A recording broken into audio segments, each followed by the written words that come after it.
এত পরিমাণ গুনাহ, এত বড় তুই অপরাধ করছো, যদি আল্লাহ পাক রব্বুল আলামিন তোরে মাফ না করে তাহলে তোর মাফ পাওয়ার কোনো সুযোগ নাই।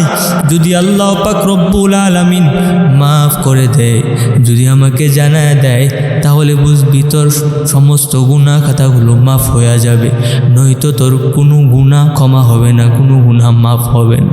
যুবক এই বলে দৌড় দিয়া একটা জঙ্গলের দিকে চলে গেছে। নবীর দরবারে গেলাম, নবী তারায় দিছে। যুবক আরো পেরেশানি, আরো চিন্তা, যেহেতু নবীর দরবার থেকে আমারে তারায় দিছে, তাহলে বুঝি আমার আল্লাহ আমারে জীবনেও ক্ষমা করবে না, আমার ভুলগুলা, আমার অপরাধগুলা আমার আল্লাহ আমারে ক্ষমা করবে না। এই বলে যুবক জঙ্গলের দিকে যায় আর চোখের পানি ফালায় কান্দে। যুবক আল্লাহর দরবারে কান্দে আর চোখের পানি ফালায় ডাক দিয়া কইরে মালিক, পয়গম্বরের দরবারে গেলাম, তারায় দিছে, অপরাধ বেশি করে ফেললাম, এখন শেষ তোমার দরবার, তুমি যদি তারায় দাও আল্লাহ, আমি আর কার দরবারে যাব? তুমি যদি তারায় দাও আমি আর কার কাছে যাব রে মালিক? হায় আল্লাহ, এত পরিমাণ গুনাহ, এত বড় অপরাধ আমি করে ফেলাইছি, আমারে তুমি মাফ করে দাও রে মালিক। যুবক চোখের পানি ফালায়া কান্দে আর মালিকের দরবারে ক্ষমা চায়। আল্লাহ পাক রব্বুল আলামিন জিব্রাইলকে ডাক দিয়া কই, জিব্রাইল আমিন, যাও যাও যাও, আমার বন্ধুর কাছে খবর লইয়া যাও, আমার বন্ধুরে গিয়া জানায়া দাও, ও পয়গম্বর, ওই যুবককে আমি আল্লাহ ক্ষমা করে। কুল ইয়া ইবাদিয়াল্লাযীনা আসরাফু আলা আনফুসিহিম লা তাকনাতু মির রাহমাতিল্লাহ। এই নবী আপনি দুনিয়ার মানুষদেরকে জানায়া দেন, যারা নিজের প্রতি জুলুম, অন্যায়, অবিচার করেছে, তারা যেন আমি আল্লাহ পাকের রহমত হইতে নৈরাশ না হইয়া যায়, তারা যেন আমি আল্লাহ পাকের দয়া চাইতে নৈরাশ না হইয়া যায়। যত গুনাহ করুক না কেন, যত বড় বড় অপরাধ করুক না কেন, যদি তাদের অপরাধ, যদি তাদের গুনাহকে অনুতপ্ত হইয়া আমি মালিকের দরবারে যদি ক্ষমা চাই, আমি আল্লাহ তাদের সমস্ত গুনাহ খাতাগুলোকে মাফ করে দিব। পয়গম্বর আরবি সাল্লাল্লাহু আলাইহি ওয়াসাল্লামের দরবারে এসে এক যুবক কান্না করে চোখের পানি ফালায়। পয়গম্বর ডাক দিয়ে কয়, রে যুবক,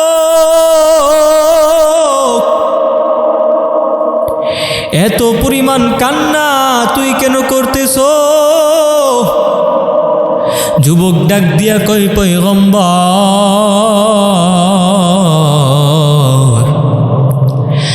এত বড় গুনাহ আমি করেছি, এত বড় অপরাধ আমি করেছি গো পয়গম্বর, আমি বুঝি আমার আল্লাহ আমায় ক্ষমা করবে না, আমার গুনাহ আমি বুঝি আমার আল্লাহ বুঝি আমার গুনাহ ক্ষমা করবে না গো পয়গম্বর, আমি এজন্য এত পরিমাণ কান্না করতেছি।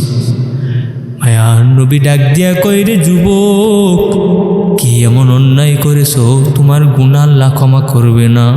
তোমার ওই গুনাহের বর্ণনাটা একটু জানায়া দাও। যুবক ডাক দিয়া কই, পয়গম্বর, মানুষকে যখন কবর দিয়া সবাই বাড়ির মধ্যে চলে যায়, আমি তখন ওই সমস্ত কবরের মধ্যে যায়া কবরগুলারে খনন কইরা আমি ওই কবরের লাশ চাইতে ওই কাফনের কাফনটা আলাদা করে করে বিক্রি করে দিই। ওই কাফনের কাফনগুলা বিক্রি কইরা কইরা আমি আমার জীবিকা নির্বাহ করি, আমি আমার সংসার চালাই। ও পয়গম্বর, অনেক দিন যাবৎ এই কাজটা আমি করতেছি, কিন্তু আমার ভেতরে তেমন কোনো খারাপ লাগে নাই। কিন্তু হঠাৎ করে এমন একটা কাজ আমি করে ফেলেছি, এমন একটা অপরাধ আমি করে ফেলেছি, যার কারণে আমার ভেতরে বড় খারাপ লাগে, আমার ভেতরে বড় খারাপ লাগে। আমি বুঝি সমস্ত অপরাধ আমার আল্লাহ বুঝি ক্ষমা করবেন। পয়গম্বর বলেন, এরে যুবক, কি এমন কাজ করছো তোর ভিতরে এমন খারাপ লাগে? যুবক ডাক দিয়া কই, পয়গম্বর, কয়েকদিন আগে একটা এলাকার মধ্যে এক মহিলা, দিনদার পরহেজগার একটা মহিলা ইন্তেকাল করেছেন।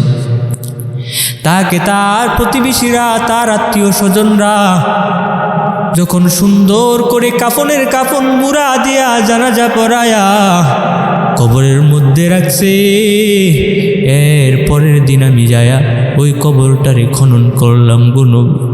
নবী, কবরটারে খনন করার পর আমি যখন ওই মহিলার শরীর থাইকা কাফনের কাফনটারে সরাইলাম, কাফনের কাফনটা সরানোর পর ওই মহিলার চেহারার দিকে তাকায়া আমার ভেতরে বড় মায়া কাজ করেছি, আমার ভেতরে বড় খারাপ লাগা কাজ করেছি। আমি এক পর্যায়ে আমি আমার নিজেকে কন্ট্রোল না করতে পেরে ওই মহিলার সাথে জিনার মধ্যে লিপ্ত হয়ে গেলাম। ও পয়গম্বর, এক পর্যায়ে আমি জিনার মধ্যে লিপ্ত হইয়া আমি ওই লাশটারে নাপাক করে ফেললাম। ও পয়গম্বর, শুধু কি তাই না, না না, শুধু তাই না, আমি যখন কাফনের কাফনটারে নিয়া যখন চলে আসব, আমি কাফনের কাফনটারে সরায়া যখন লয়া যখন নিয়া যখন কবর থেকে ওইটা পড়ব, এমনিতেই গাইবি আওয়াজ, আরে যুবক, আমার আত্মীয় স্বজন, আমার পরিবারের পরিস্বজনরা মিলে আমারে সুন্দর করে গোসল করায়া জানাজা পড়ায়া কাফনের কাফন দিয়া মুড়ায়া কবরের মধ্যে রাইখা চলে গেছে। আর তুই আজকে আমার সাথে জিনার মধ্যে লিপ্ত হইয়া তুমি আজকে আমাকে নাপাক করে ফেলেছো।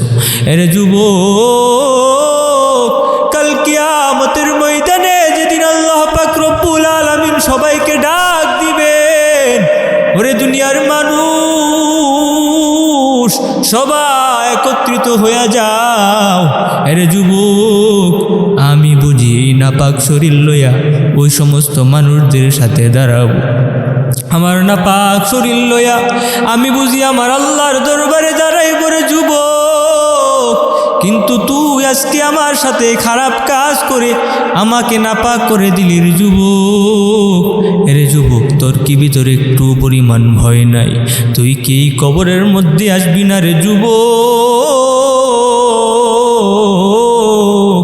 তুই কি ওই দুনিয়া ছাইরা তুই কি পরকালের পারি জমাবি না? ও নবী, আমি বেহুশ হইয়া পইরা গেলাম।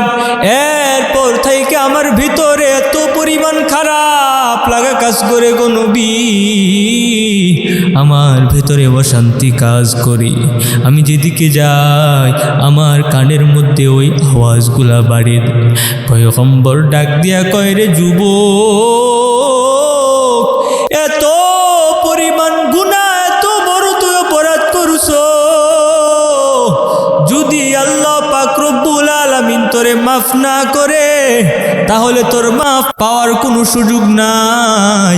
যদি আল্লাহ পাক রব্বুল আলামিন মাফ করে দেয়, যদি আমাকে জানায় দেয়, তাহলে বুঝবি তোর সমস্ত গুনাহ খাতাগুলো মাফ হয়ে যাবে, নয়তো তোর কোনো গুনাহ ক্ষমা হবে না, কোনো গুনাহ মাফ হবে না। যুবক এই বলে দৌড় দিয়া একটা জঙ্গলের দিকে চলে গেছে। নবীর দরবারে গেলাম, নবী তারাই দিছে। যুবক আরো পেরেশানি, আরো চিন্তা, যেহেতু নবীর দরবার থেকে আমারে তারাই দিছে, তাহলে বুঝি আমার আল্লাহ আমারে জীবনেও ক্ষমা করবে না, আমার ভুলগুলা, আমার অপরাধগুলা আমার আল্লাহ আমারে ক্ষমা করবে না। এই বলে যুবক জঙ্গলের দিকে যায় আর চোখের পানি ফালায় কান্দে।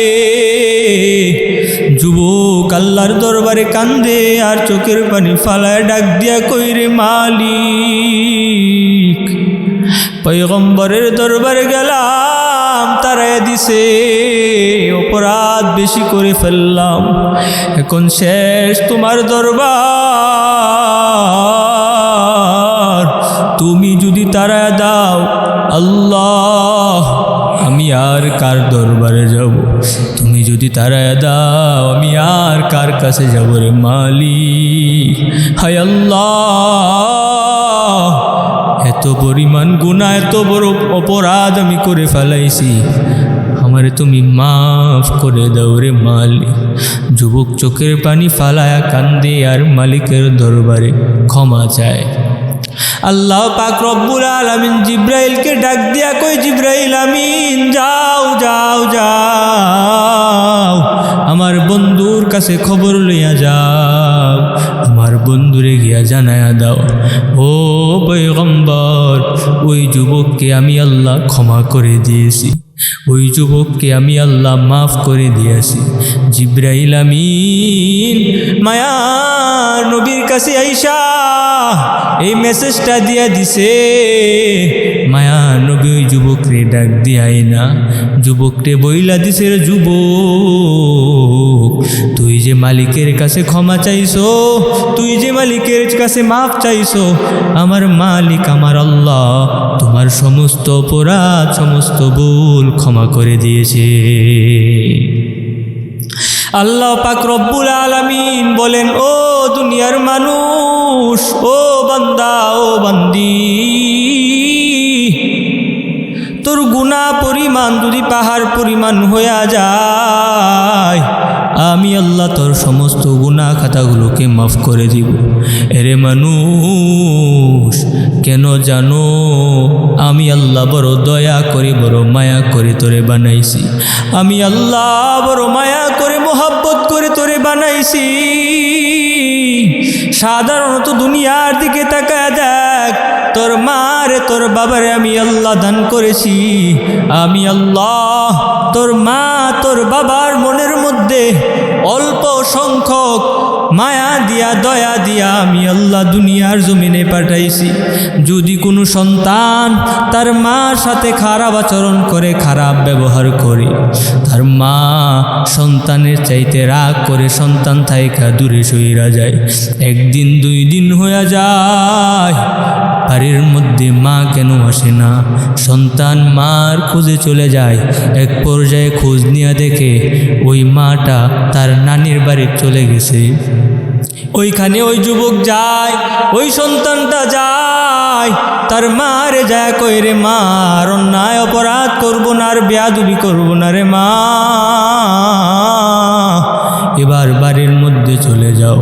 মা ডাক দিয়া কই, না রে সন্তান, না, তুই বুঝি আমার সাথে এত বড় বড় অপরাধ করো, অন্যায় করো, আমি বাড়ির মধ্যে যাব না। সন্তান বুঝায়, কোনো বুঝ মানে না।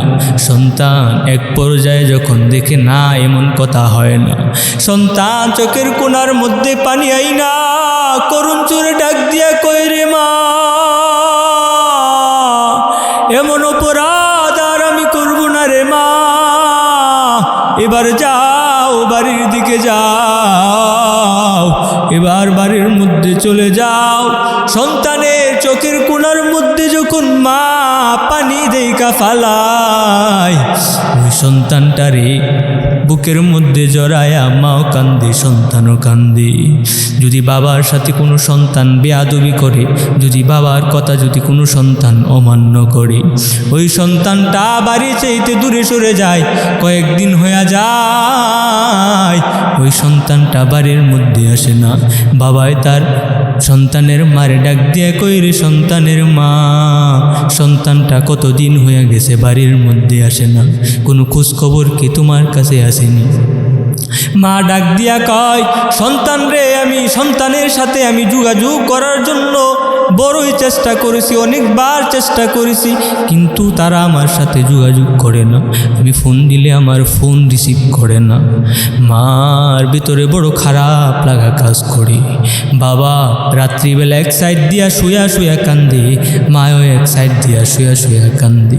তেমনভাবে খাবার খাই না, সন্তানের চিন্তায়, সন্তানের পেরেশানিতে মা খাই না, বাবাও খাই না, রাত্রিবেলা ঘুমাই না।